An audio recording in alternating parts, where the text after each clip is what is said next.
পবিত্র কালামুল্লাহ শরীফের সূরা আহজাবের 21 নম্বর আয়াতে কারিমা আপনাদের খেদমতে তেলাওয়াত করেছি এই নিয়তেই যে রাসূল করিম সাল্লাল্লাহু তাআলা আলাইহি ওয়াসাল্লামকে রব্বে করিম আমাদের জন্য, কুল কায়নাতের জন্য, দিশাহারা মানুষের জন্য একজন মডেল করে উত্তম আদর্শের মাধ্যমে, উত্তম লিবাসে, উত্তম ব্যবহার দিয়ে, উত্তম আচরণ দিয়ে রব্বে করিম আমাদের জন্য আমাদের প্রিয় হাবিব দু জাহানের বাদশা নবী কামলিওয়ালা নবী রহমাতুল্লিল আলামিন নবীকে রব্বে করিম আমাদের জন্য প্রেরণ করেছিলেন। উসওয়াতুন হাসানা দিয়ে প্রেরণ করেছেন, যেই রসুলের মাঝে রয়েছে আমাদের জন্য জীবন আদর্শ। যেই রসুলকে অনুসরণ বান্দা যদি ব্যক্তি জীবনে, বান্দা যদি পারিবারিক জীবনে, বান্দা যদি সামাজিক জীবনে ওই রসুলকে যদি অনুসরণ করতে পারে, তবে কোরআনে পাকের সূরা আহজাবের 21 নম্বর আয়াতের উপর আমল হওয়ার কারণে ওই বান্দা আল্লাহরও সাক্ষাৎ পাবেন। জোরে বলুন না সুবহানাল্লাহ। অতীব দুঃখের বিষয় হচ্ছে আমাদের জন্য রব্বে করিম আমাদের রসুলকে উত্তম আদর্শ, উত্তম মডেল করে প্রেরণ করলেও আমরা দুনিয়ার জমিনে চলতে গিয়ে সেই রসুলের আদর্শকে আমরা আমাদের জীবনে, আমরা আমাদের পারিবারিক জীবনে, আমরা আমাদের সামাজিক জীবনে আমরা বাস্তবায়ন করতে পারছি না। আমরা মডেল হিসেবে নিচ্ছি সিনেমার নায়কদেরকে, আমরা মডেল হিসেবে নিচ্ছি খেলোয়াড়দেরকে, আমরা মডেল হিসেবে নিচ্ছি যারা বিভিন্নভাবে ক্রীড়াঙ্গনের সাথে যুক্ত এই সমস্ত মানুষদেরকে আমরা আমাদের জীবনের মডেল হিসেবে নেওয়ার কারণে আমাদের ব্যক্তি জীবন সহ পারিবারিক জীবন ধ্বংস হয়ে যাচ্ছে। কথা বলুন ঠিক কিনা?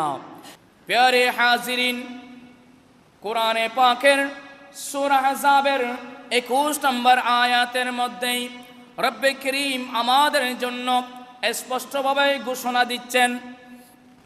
আল্লাহ বলেন, বিসমিল্লাহির রহমানির রহিম, লাকাদ কানা লাকুম ফি রাসূলিল্লাহি উসওয়াতুন হাসানা লিমান কানা ইয়ারজুল্লাহা ওয়াল ইয়াওমাল আখির ওয়া যাকারাল্লাহা কাসীরা।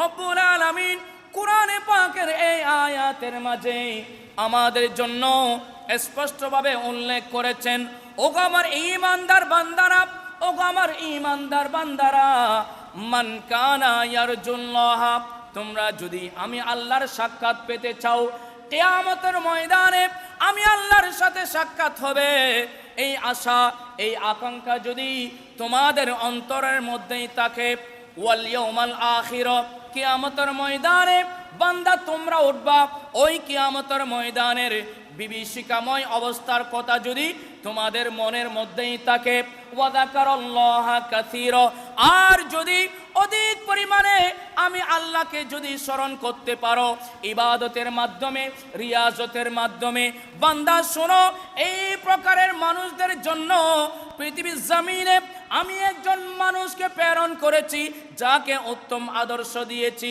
আল্লাহ বলেন, লাকাদ কানা লাকুম ফি রাসূলিল্লাহি উসওয়াতুন হাসানা, আমি আল্লাহ তোমাদের জন্য এমন একজন মানুষকে মডেল হিসেবে প্রেরণ করেছি, আদর্শবান হিসেবে প্রেরণ করেছি, যার মাঝেই আমি আল্লাহ রেখেছি উত্তম উত্তম আদর্শ বলি। জুড়ে বলুন সুবহানাল্লাহ। আমার আল্লাহ বলছেন, লাকাদ কানা লাকুম, ওগো আমার ঈমানদার বান্দারা, আমি আল্লাহ তোমাদের জন্য রেখেছি রাসূলুল্লাহি, আমার সেই রসুলের মাঝে, যে রসুলকে আমি আল্লাহ প্রেরণ করেছি, ওই রসুলের মাঝে আমি আল্লাহ তোমাদের জন্য রেখেছি উসওয়াতুন হাসানা, উত্তম আদর্শ, উত্তম মডেল, উত্তম ব্যবহার, পারিবারিক সামাজিক প্রত্যেকটা ক্ষেত্রে আমি আমার রসুলকে তোমাদের জন্য মডেল হিসেবে প্রেরণ করেছি। একটু বড় আওয়াজে বলুন না সুবহান।